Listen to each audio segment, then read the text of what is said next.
மேட்டூர் அணையில் இருந்து நாளை மறுநாள் தண்ணீர் திறக்கப்படுகிறதா என்று சேலம் ஆட்சியர் இளம்பகவத் நேரில் ஆய்வு மேற்கொண்டிருக்கிறார்.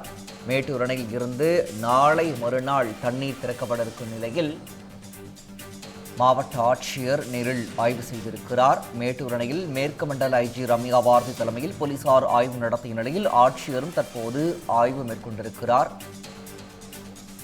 மேட்டூர் அணையில் இருந்து நாளை மறுநாள் தண்ணீர் திறக்கப்படுகிறதா என்ற கேள்வி எழுந்திருக்கிறது.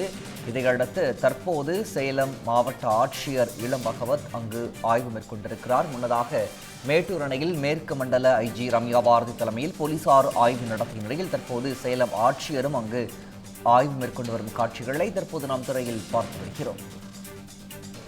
மேட்டூர் அணையில் இருந்து நாளை மறுநாள் தண்ணீர் திறக்கப்படுகிறதா என்ற கேள்வி எழுந்திருக்கும் நிலையில் சேலம் ஆட்சியர் இளம்பகவத் நேரில் ஆய்வு மேற்கொண்டிருக்கிறார்.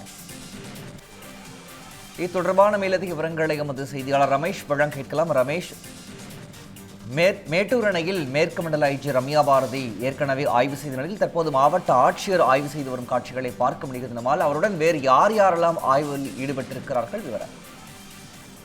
வணக்கம் பிரகாஷ். மேட்டூர் அணையிலிருந்து நாளை மறுநாள் டெல்டா பாசனத்திற்கு தண்ணீர் திறக்கப்படும் என தகவல் வெளியானதை அடுத்து தொடர்ந்து காவல்துறையினர் மற்றும் அதிகாரிகள் ஆய்வு மேற்கொண்டு வருகின்றனர். இந்த நிலையில் காலை மேற்கு மண்டல ஐஜி தலைமையில் போலீசார் ஆய்வு மேற்கொண்டனர். தற்பொழுது சேலம் மாவட்ட ஆட்சியர் இளம்பகவத் நீர்வளத்துறை அதிகாரிகளுடன் ஆய்வு மேற்கொண்டு வருகிறார். வலதுகரை மற்றும் இடதுகரைகளில் எவ்வாறு பணிகள் செய்ய வேண்டும், தண்ணீர் திறக்கும் 8 கண் மதகு மற்றும் அணை பகுதிகளில் யாரெல்லாம் அனுமதிக்க வேண்டும் குறித்து மாவட்ட ஆட்சியர் நீர்வளத்துறை அதிகாரிகளுடன் மேற்கொண்டு வருகிறார். இந்த நிலையில் நீர்வளத்துறை அதிகாரிகள் பலரும் அவருக்கு ஆலோசனை வழங்கினர்.